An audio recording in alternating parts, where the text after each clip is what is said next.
Hello વિદ્યાર્થી મિત્રો, કેમ છો? બધા મજામાં હશે એવી આશા રાખું છું. આજે આપણે ધોરણ 10 સામાજિક વિજ્ઞાન એની અંદર આર્ય સંસ્કૃતિ અને દ્રવિડ સંસ્કૃતિ જે ભારતની પ્રાચીન સંસ્કૃતિઓમાંની એક છે, જેના વિશે વિસ્તૃતમાં ચર્ચા કરવાના છે. આમાંથી તફાવત સ્વરૂપે પણ સવાલ પૂછાઈ શકે છે 2 માર્ક્સમાં, અને આ વર્ષે આનો તફાવત પૂછાવાની શક્યતા વધુ છે. કેમ કે 2020 બોર્ડમાં પ્રાકૃતિક વારસો અને સાંસ્કૃતિક વારસોના તફાવત પૂછાઈ ગયો છે. તો બીજો તફાવત આ એક જ બાકી રહે છે, આર્ય સંસ્કૃતિ અને દ્રવિડ સંસ્કૃતિ. તો આ ખાસ કરવા જેવો છે. જોઈએ આર્ય સંસ્કૃતિ. તો ભારતની પ્રાચીન સંસ્કૃતિઓમાંની એક સંસ્કૃતિ છે એટલે આર્ય સંસ્કૃતિ. ઓકે, આર્ય પ્રજા જે છે તે મૂળ ભારતીય નથી. તેઓ ક્યાંથી ભારતમાં આવેલા? તો ઈસવીસન પૂર્વે 1500ની સદીમાં હિન્દુકુશ પર્વતમાળાના ખેબર ઘાટના માર્ગથી તેઓ ભારત આવેલા. તો હિન્દુકુશ પર્વતમાળાના ખેબર ઘાટના માર્ગથી તે ભારતમાં આવેલા. એની પહેલાંની ચર્ચા કરીએ તો આર્યોનો મૂળ ક્યાં વસતા હતા, ક્યાં ઉત્પન્ન થયેલા? તો આર્યો મૂળભૂત રીતે ઈસવીસન પૂર્વે 4000ની આસપાસ દક્ષિણ રશિયાના યુરેશિયા અને સ્ટેપિઝના મેદાનમાં વસતા હતા. ક્યાં? ઈસવીસન પૂર્વે 4000ની આસપાસ દક્ષિણ રશિયા, ભારતની ઉત્તરે ચીન, ચીનની ઉત્તરે આવેલું છે રશિયા. તો રશિયાના સ્ટેપિઝ અને યુરેશિયાના મેદાનમાં વસતા હતા. તેઓનો ભારતમાં આવવાનો ઉદ્દેશ માત્ર એટલો જ હતો, તેઓ પશુપાલન સાથે સંકળાયેલા હતા અને પશુપાલન માટે ઘાસચારાની તંગીને કારણે તેઓ સ્થળાંતરિત થઈને મધ્ય એશિયાના જુદા જુદા વિસ્તારોમાં આવેલા, જે પૈકી ભારતની અંદર તેઓની શરૂઆત થાય છે ઈસવીસન પૂર્વે 1500માં. નેક્સ્ટ જોઈએ, આર્યો જે છે તેઓ વૈદિક યુગમાં ભારતમાં આવેલા. વૈદિક યુગ એટલે 4 વેદની રચના થઈ: ઋગ્વેદ, સામવેદ, યજુર્વેદ અને અથર્વવેદ. આ 4 જે વેદની રચના થઈ તે આર્યોનો મહત્વનો ફાળો છે. આર્ય દ્વારા જે ઋગ્વેદની રચના થઈ તે મુજબ વૈદિક આર્યો સપ્તસિંધુ નામના પ્રદેશમાં રહેતા હતા. ભારતનો કયો પ્રદેશ? તો સપ્તસિંધુ પ્રદેશ.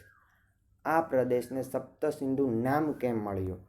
તો એના વિશે વાત કરીએ તો 7 મોટી નદીઓ વહેતી હોવાના કારણે તેને સપ્તસિંધુ નામ આપવામાં આવ્યું હતું. તો સપ્તસિંધુ નદીઓ, સપ્ત એટલે થશે 7 અને સિંધુ એટલે સિંધુ નદી, જે સૌથી મોટી નદી છે, સૌથી પ્રાચીન સમયની મોટી નદી છે. તો સપ્તસિંધુ નદીઓમાં કઈ કઈ નદીઓનો સમાવેશ થાય? તો સિંધુ, બિયાસ, જેલમ, રાવી, ચિનાબ, સતલુજ અને સરસ્વતી. 7 નદીઓ યાદ રાખજો: સિંધુ, બિયાસ, જેલમ, રાવી, ચિનાબ, સતલુજ અને સરસ્વતી નદી. સિંધુ નદી આજે પાકિસ્તાનમાં થઈને વહે છે.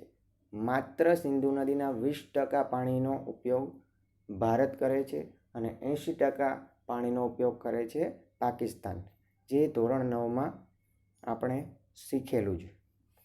તો આગળ, ભારતની આર્ય સભ્યતાના નિર્માતાઓ આર્ય લોકો હતા, જેમનું બીજું નામ શું છે? નોર્ડિક. યાદ રાખવાનું છે, આર્યને બીજું નામ છે નોર્ડિક. નેક્સ્ટ, પ્રાચીન કાળમાં હિન્દુઓ આર્ય કહેવાતા હતા. જે હિન્દુ જે છે આજના, તેઓ મૂળ કયા નામે ઓળખાતા હતા? આર્ય તરીકે. તેઓની મુખ્ય વસ્તી જે પ્રદેશમાં હતી તે પ્રદેશને આર્યાવ્રત નામ અપાયું હતું. ચેપ્ટરની શરૂઆતમાં જ આપણે જોયેલા ભારતના પ્રાચીન નામો, તેમાં ભારત વર્ષ, ભારત ખંડ, આર્યાવ્રત, જંબુ દ્વીપ આનો ઉલ્લેખ કરેલો હતો. તો આર્યાવ્રત નામ કેમ પડ્યું, જે અત્યારે આપણને ક્લિયર થશે. ઉત્તર વૈદિક કાળ ઓકે, વૈદિક કાળ જોયો. વૈદિક કાળમાં 4 વેદોની રચના થઈ. આ વૈદિક કાળ પૂર્ણ થયા પછી જે કાળની શરૂઆત થાય છે તે છે ઉત્તર વૈદિક કાળ. વૈદિક કાળ પછીનો સમય એટલે ઉત્તર વૈદિક કાળ. ઉત્તર વૈદિક કાળમાં આર્યાવ્રતનો પૂર્વમાં મિથિલા, જે હાલમાં આવેલું છે બિહાર, અને દક્ષિણમાં વિંધ્યાચળ સુધી વિસ્તાર થયો હતો. ઉત્તર વૈદિક કાળમાં આ જે પ્રજા હતી તે ધીરે ધીરે વિસ્તરવા લાગી. સપ્તસિંધુ પ્રદેશમાં વસ્તી હતી, પછી ધીરે ધીરે નીચે પંજાબ પ્રદેશ છે, પછી પૂર્વની અંદર બિહારમાં આવી અને ધીરે ધીરે તે વિંધ્યાચળ પર્વતમાળા આવેલી છે ભારતની એક્ઝેક્ટ મધ્યમાં, ત્યાં સુધી આ પ્રજા વિસ્તાર થયો. આર્ય ભરત રાજા કે ભરત જાતિના નામ પરથી આ વિશાળ પ્રદેશ ભરત ભૂમિ, ભરતખંડ, ભારત વર્ષ કે ભારત જેવા નામોથી ઓળખાવા લાગ્યો. ભારત નામ કેમ પડ્યું તે આ લાઈનમાં આપણને ખબર પડે છે કે ભારત નામ પડ્યું આર્ય ભરત રાજા કે ભરત જાતિના નામ પરથી આ વિશાળ પ્રદેશનું નામ પડ્યું હતું ભારત વર્ષ, ભરતખંડ કે ભરત ભૂમિ. આર્યો પ્રકૃતિ પ્રેમી હતા, તેથી તેઓ વૃક્ષો, પર્વતો, સૂર્ય, વાયુ, નદી અને વરસાદ વગેરેની પૂજા આરાધના કરતા હતા. આર્યો કેવા હતા? પ્રકૃતિ પ્રેમી. યાદ રાખવાનું છે. તેઓ વૃક્ષોની પૂજા કરતા હતા. અત્યારે પણ વૃક્ષોની પૂજા થાય છે, જેમ કે તુલસી છે, વડ છે, પીપળો છે. પર્વતોની પૂજા થતી હતી, સૂર્યની પૂજા થતી હતી, જે આજે પણ થાય જ છે. વાયુની થતી હતી, એની કે પવન, નદીઓ. ઓકે, નદીઓની પૂજા આજે પણ ભારતની અંદર થાય છે. સવાલ પૂછાઈ શકે કે નદીઓને ભારતમાં શું કહે છે? તો નદીઓને ભારતની અંદર લોકમાતા કહે છે. નદીઓને શું કહે છે? લોકમાતા. તો યાદ રાખો, વગેરેની પૂજા આરાધના કરતા હતા, જે આજે પણ આપણે કરીએ જ છીએ. જે કોની દેન છે? તો આર્યોની. તેઓએ પ્રકૃતિના તત્વોમાં દરેકની સ્તુતિઓ, ઋચાઓની રચના કરી. ઓકે, તેઓએ ઋચાઓ એટલે થશે શ્લોક. ઋગ્વેદની અંદર 1028 ઋચાઓ આવેલી છે. આ સ્તુતિઓની રચના કોણે કરી? તો આર્યો દ્વારા કરી હતી. કે પૂજા સમયે કઈ સ્તુતિ કરવી, ભોજન કરતી વખતે કઈ સ્તુતિ કરવી, સ્નાન કરતી વખતે કઈ સ્તુતિ કરવી, આ વગેરે સ્તુતિઓના રચનાકાર છે આર્યો. સમયાંતરે વેદ પઠન પ્રચલિત બન્યું, તેમાંથી ધાર્મિક વિધિઓ શરૂ થઈ. તે પછી યજ્ઞ, યાગાદિ ક્રિયાઓ ભારતમાં શરૂ થઈ. ભારતની અંદર વેદ પઠન આજે પણ આપણે આ જે વેદ પઠન છે તે ચાલુ જ છે. લગ્ન પ્રસંગ હોય, મૃત્યુ પ્રસંગ હોય, વગેરે વગેરે શ્લોકો દ્વારા આપણે એનો ઉપચાર કરીએ છીએ. આજે પણ શ્લોકોનું મહત્ત્વ ઘટ્યું નથી. નેક્સ્ટ જોઈએ. આર્ય સમાજનો મૂળભૂત એકમ પરિવાર પિતૃપ્રધાન હતો. જે આર્ય સમાજનો મૂળભૂત એકમ જે છે તે કેવો હતો? પિતૃપ્રધાન. તો આ યાદ રાખવાનું છે કે પિતૃપ્રધાન હતો. આગળ આપણે દ્રવિડ જોવાના છે, તેમાં આવશે માતૃપ્રધાન, એટલે તફાવત સ્વરૂપે યાદ રાખો. આર્ય સમાજનો મૂળભૂત એકમ કેવો હતો? પિતૃપ્રધાન. આર્યોની વૈદિક સંસ્કૃત ભાષા સંપૂર્ણ ઉત્તર ભારતની મુખ્ય ભાષા હતી. તો ભારતની અંદર આર્ય સંસ્કૃતિ દ્વારા સંસ્કૃત ભાષા, કઈ ભાષા? સંસ્કૃત ભાષાની શરૂઆત થઈ હતી, એ યાદ રાખવાનું છે. તો આર્યોની જે વૈદિક સંસ્કૃત ભાષા હતી તે સંપૂર્ણ ઉત્તર ભારતમાં મુખ્ય ભાષા હતી પ્રાચીન સમયમાં. આમ આજે પણ આર્ય સંસ્કૃતિનો પ્રભાવ જોવા મળે છે. આજે પણ આર્ય સંસ્કૃતિના જે વેદો છે, પછી નદી, પર્વત, વાયુ, સૂર્ય વગેરેની પૂજા અર્ચના છે, વગેરેનું આજે પણ પ્રચલન છે. જેથી આપણે એમ કહી શકાય કે આજે પણ આર્ય સંસ્કૃતિનો પ્રભાવ ભારતના લોકોમાં જોવા મળે છે. ઓકે, નેક્સ્ટ આપણે જોઈએ તો દ્રવિડ સંસ્કૃતિ. દ્રવિડ સંસ્કૃતિ. તો દ્રવિડ લોકો મોહેન્જો-દડોની સિંધુ સંસ્કૃતિના સર્જકો અને પાષાણ યુગની સંસ્કૃતિના સીધા વારસદાર છે. તો એક સવાલ થવો જોઈએ કે દ્રવિડ સંસ્કૃતિ પ્રથમ ભારતમાં આવી કે આર્ય સંસ્કૃતિ? તો એ ક્લિયર કરી લેજો. ભારતની મુખ્ય જે પ્રજા છે તે છે દ્રવિડ. તે મૂળ ભારતની પ્રજા છે. આર્યો ભારતની અંદર આવ્યા તે પહેલેથી જ દ્રવિડ લોકો ભારતમાં હતા. આજથી લઈને લગભગ 5000 વર્ષ જૂની જે સંસ્કૃતિ હતી, સિંધુ ખીણની સંસ્કૃતિ, જેનું બીજું નામ છે મોહેન્જો-દડોની સંસ્કૃતિ, જેનું ત્રીજું નામ કહી શકાય હડપ્પીય સંસ્કૃતિ. ત્રણેય સંસ્કૃતિના નામ અલગ છે, પરંતુ એ સંસ્કૃતિ એક જ છે. જે મોહેન્જો-દડોની સંસ્કૃતિના સીધા વારસદારો કોને કહીશું? તો દ્રવિડ લોકોને. જે સિંધુ સંસ્કૃતિની અંદર જે લોકો હતા તે કઈ પ્રજા હતી? તો દ્રવિડ પ્રજા હતી. બીજું આમાં કીધું છે કે પાષાણ યુગ. ઓકે, તો પાષાણ યુગ એટલે શું? પાષાણ યુગ એટલે જે સમયમાં પથ્થરના સાધનોનો ઉપયોગ થતો હતો. તે પછી તલવાર હોય કે પછી જમવાના વાસણ હોય વગેરે વગેરે. શેના બનેલા હતા? તો પાષાણ. પાષાણનો અર્થ થશે પથ્થર. દ્રવિડ લોકો મૂળ ભારતના હતા.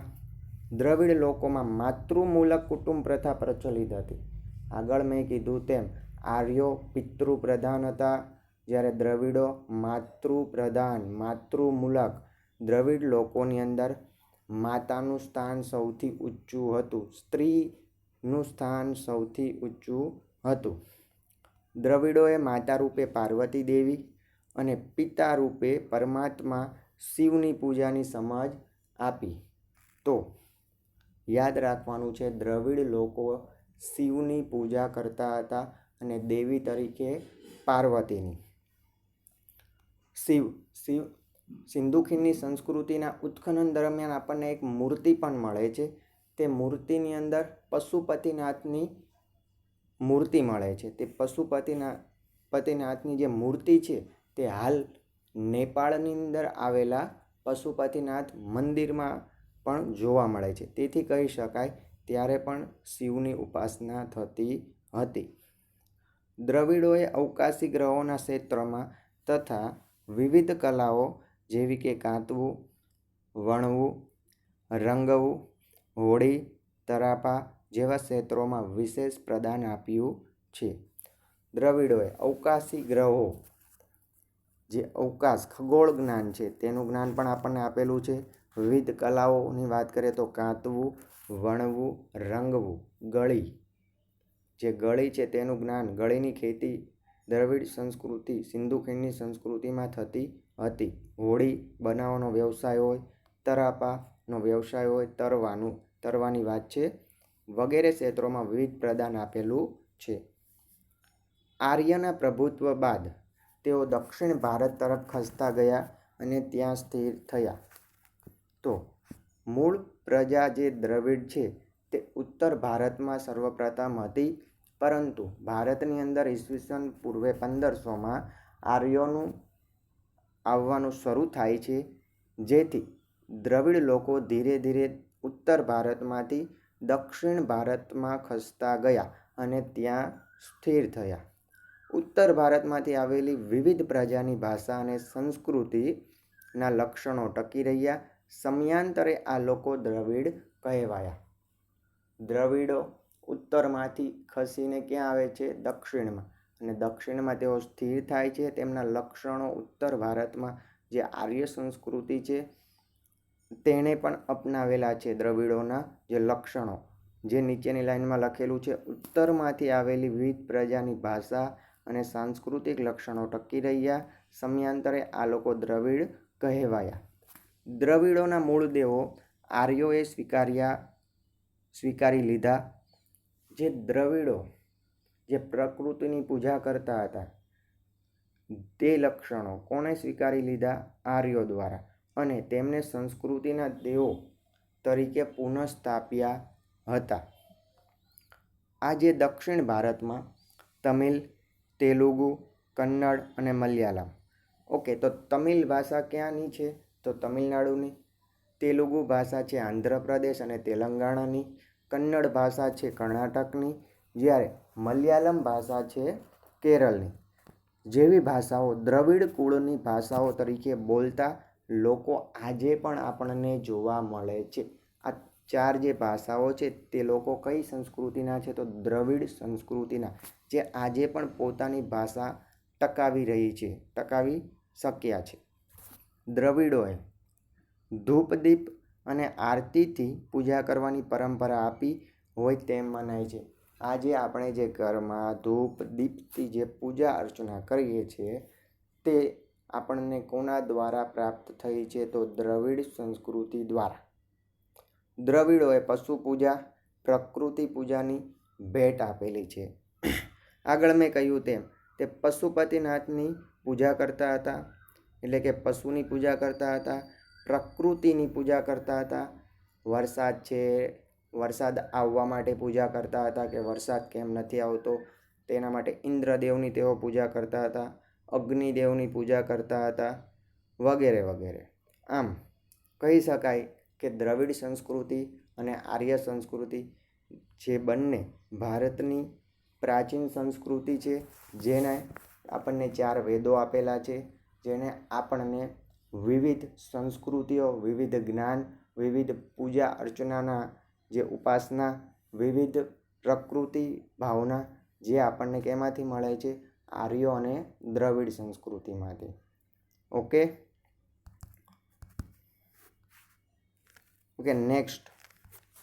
નેક્સ્ટ આપણે જોવાના છે ભારતીય વારસાના જતન અને સંરક્ષણ અંગે આપણી બંધારણીય ફરજો.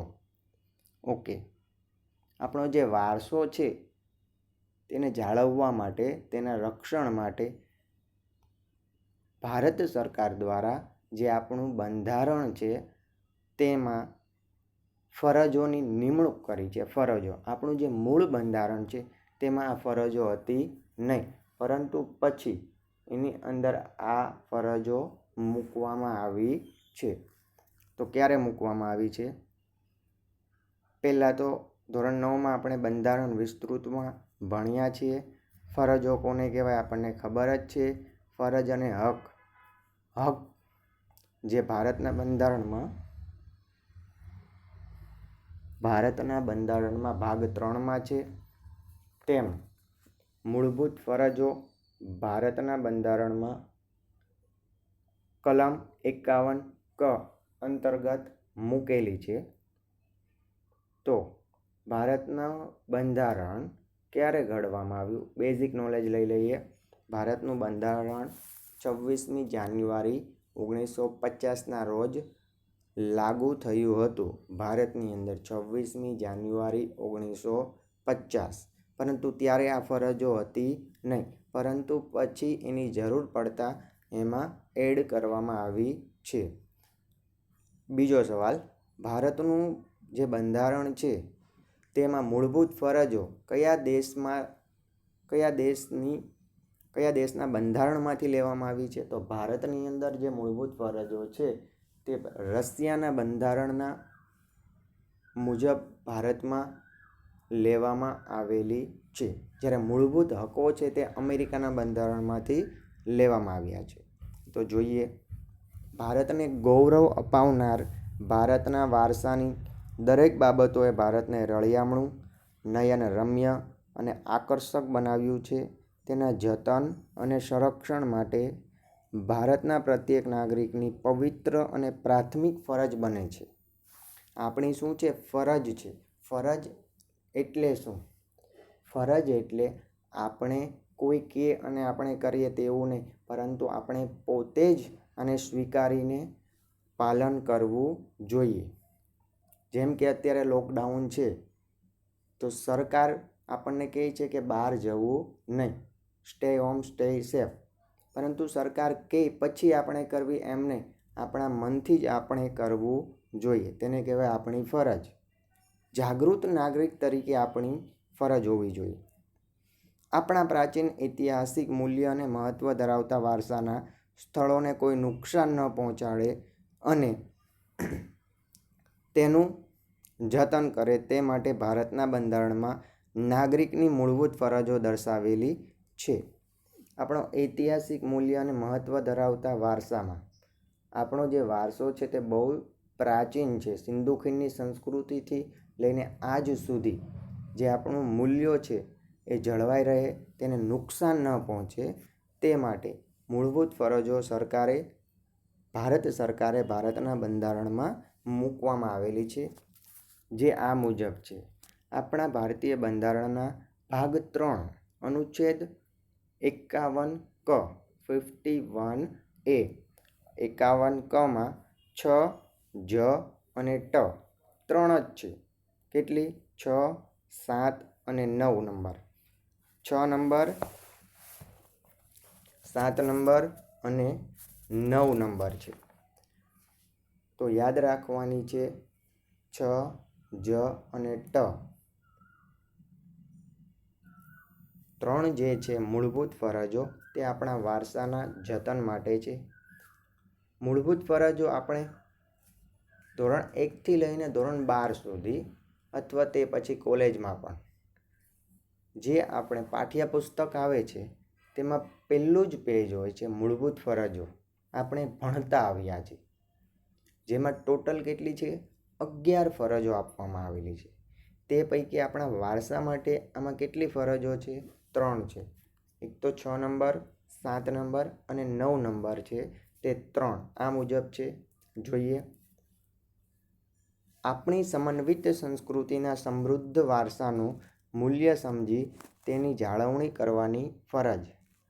આપણી સમન્વિત સંસ્કૃતિના સમૃદ્ધ વારસાનું મૂલ્ય સમજી તેની જાળવણી કરવાની આપણી ફરજ છે. આપણને ખબર હોવી જોઈએ કે આપણી જે સંસ્કૃતિ છે કેટલી જૂની છે, કેટલી મૂલ્યવાન છે. તેથી તેનું રક્ષણ કરવું એ આપણો અધિકાર છે, આપણું ફરજ છે. બીજું, જાહેર મિલકતનું રક્ષણ કરવાની અને હિંસાનો ત્યાગ કરવાની ફરજ. જાહેર મિલકતો જેમાં આપણો કાંઈ અધિકાર હોતો નથી, તે સરકારની માલિકીની હોય છે, તેને કહેવાય છે જાહેર મિલકતો. તેનું આપણે રક્ષણ કરવું જોઈએ, તેને નુકસાન ન પહોંચાડવું જોઈએ, ત્યાં કચરો ના ફેંકવો જોઈએ વગેરે. અને હિંસાનો ત્યાગ કરવો જોઈએ. હિંસા જેનાથી ગાંધીજી જેના વિરોધી હતા તેવી હિંસા, એટલે કે આપણે અહિંસા રૂપી મૂલ્યો જાળવવા જોઈએ. હિંસાનો શું કરવો જોઈએ? ત્યાગ. જંગલો, તળાવો, નદીઓ અને વન્ય પશુ પંખીઓ સહિત કુદરતી પર્યાવરણનું જતન કરવાની અને તેમાં સુધારા કરવાની તથા સર્વજીવો પ્રત્યે અનુકંપા રાખવાની આપણી ફરજ છે. ઓકે, તો ભારતની અંદર જંગલોના રક્ષણ માટે પહેલેથી જ અભયારણ્યો, રાષ્ટ્રીય ઉદ્યાનો ભારતની અંદર છે જ, જ્યાં તેનું જતન થાય છે. છતાં આપણે જંગલોનું રક્ષણ કરવું જોઈએ. ધોરણ 9માં ભૂગોળ, સામાજિક વિજ્ઞાનમાં ભૂગોળ જે પાર્ટ હતો તેમાં આપણે જંગલો વિશે વિસ્તૃત સમજ મેળવી જ છે કે જંગલોનું જતન શા માટે જરૂરી છે, પર્યાવરણ માટે પણ જરૂરી છે. ભારતની અંદર જંગલોનું પ્રમાણ ઘટતું જાય છે. 33% જંગલો હોવા જોઈએ, જેની જગ્યાએ માત્ર 22% જેટલા જંગલો ભારતમાં છે. તળાવોના પાણીને આપણે ગંદુ કરવું ના જોઈએ. નદીઓ છે જે આપણી લોકમાતા છે, તેનું રક્ષણ કરવું જોઈએ. મુખ્ય નદીઓ ગંગા છે, ગુજરાતની અંદર નર્મદા નદી છે. અને વન્ય પશુ પંખીઓ સહિત કુદરતી પર્યાવરણનું જતન કરવાની આપણી ફરજ છે. સર્વજીવો પ્રત્યે અનુકંપા રાખવી જોઈએ. જે આપણે આજની પરિસ્થિતિની વાત કરીએ તો આ લોકડાઉનની પરિસ્થિતિની વાત કરીએ, કોરોના શા માટે આવ્યો? જીવો પ્રત્યે જે વન્ય જીવો છે તેની પ્રત્યે અનુકંપા રાખવામાં આવી નથી, જેના કારણે આજે આપણે આ ભોગવી રહ્યા છીએ. આ લેટેસ્ટ આનું ઉદાહરણ છે. કોરોના કઈ રીતે આવ્યો જે આપણને બધાને ખબર જ છે. નેક્સ્ટ જોઈએ. આમ પ્રકૃતિએ જે નયનરમ્ય ભૂમિ દ્રશ્યો ભારતની ભૂમિ પર સર્જેલા છે તેની સુંદરતા, પવિત્રતા, શુદ્ધતાને આપણે સૌ સાથે મળી એક નૈતિક ફરજ સમજી જાળવવા જોઈએ. મારી કે તમારી કોઈ એકની નથી, પણ નૈતિક ફરજ છે. સર્વ લોકોની ફરજ સમજીને આપણે તેમની જાળવણી કરવી જોઈએ. તો આ સવાલ પૂછાઈ શકે છે 2 માર્ક્સમાં. બંધારણીય ફરજ સમજાવો ભારતના વારસાની. તો 6, જ અને ટ. નંબર 6, 7, 9 3 ફરજ છે જે મોઢે કરવાની છે. બીજું, ભારતનો જે વારસો છે તેમાં આપણે પહેલેથી જોયું તો ભારતનું મહત્ત્વ જોયું. બીજો ટોપિક જોયો વારસો, સંસ્કૃતિ, પ્રાકૃતિક વારસો, સાંસ્કૃતિક વારસો. પછી આપણે જોયું મૂળભૂત જે ફરજો જોઈ. પછી એના પછી આર્યો, પછી દ્રવિડો, પછી વિવિધ ભારતની અંદર આવેલી પ્રજાઓ વિશે જોયું અને ભારતના મેળાઓ વિશે જોયું. ગુજરાતના મેળાઓ. તો આ બધી જ ડિટેલમાં આપણે ચર્ચા કરી છીએ. એક વખત રિવિઝન કરો, નોટ પેન સાથે રાખો અને નોટ કરતા જાઓ. આજે પહેલું ચેપ્ટર જે છે એ આપણે પૂર્ણ કરીએ છીએ અને આના જે 1 લાઇનર જે સવાલ છે તેની એક લિસ્ટ હું બનાવીને વિડીયો સ્વરૂપે મૂકવાનો છું, જે નેક્સ્ટ વિડીયોમાં તમને મળી જશે. અસ્તુ, થેન્ક યુ.